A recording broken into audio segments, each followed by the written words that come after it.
The U.S. flag flies near a Russian flag from the main building of the U.S. Embassy in Moscow on Tuesday as relations between the two countries deteriorate. Sergei Ilnitsky, EPA-EFE, Shutterstock. The United States is expected to impose additional sanctions against Russia by Friday, according to U.S.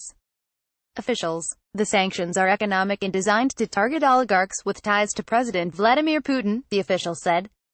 The final number of Russians facing punitive action remains fluid, the U.S. officials said, but is expected to include at least a half-dozen people. In recent weeks, Trump's national security advisors have pushed for more sanctions after the poisoning of a former Russian spy in England, interference in the U.S. 2016 elections and a cyberattack described as the most destructive and costly in history. Officials spoke about the sanctions on the condition of anonymity because they were not authorized to discuss pending actions. On Tuesday night, outgoing National Security Advisor H.R. McMaster called on the United States to take a tougher line against Moscow, saying, "We have failed to impose sufficient costs." The remark came hours after President Trump said in a White House news conference that nobody has been tougher on Russia than I have. Russian officials, meanwhile, have expressed exasperation with the United States. Moscow's ambassador to the United States, Anatoly Antonov, said the atmosphere in Washington is poison. It's a toxic atmosphere, he told NBC News.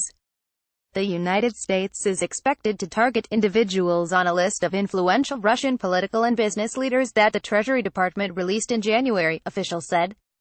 The United States could also impose sanctions based on powers granted by Congress to target anyone conducting significant business with Russian intelligence and defense sectors. If they do something tough like this, it may go some distance in reassuring angry members of Congress and the public who are looking at the midterms and wondering if this administration is focused on the Russian threat and taking moves to address it, said Liz Rosenberg, a former Treasury official who is at the Center for New American Security. White House and State Department spokesman declined to comment. The pending move from Treasury comes as the Trump administration takes an increasingly tough posture toward Moscow at the urging of the president's senior aides and top U.S.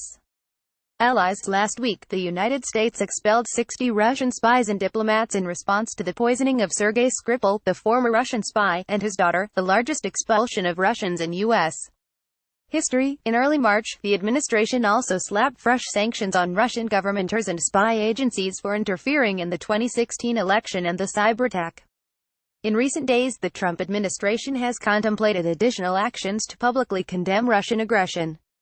Last Friday, the U.S. ambassador to Russia, John Huntsman Jr., told administration officials that he wanted to hold a news conference in Moscow about Russia's expulsion of U.S.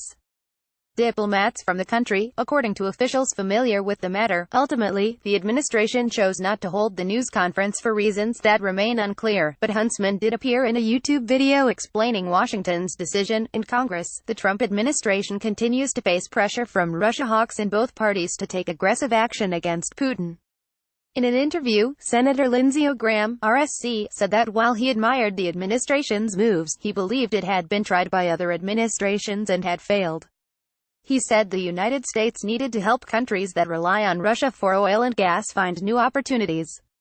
We have to hit them by taking away their customers, he said. Philip Rucker contributed to this report.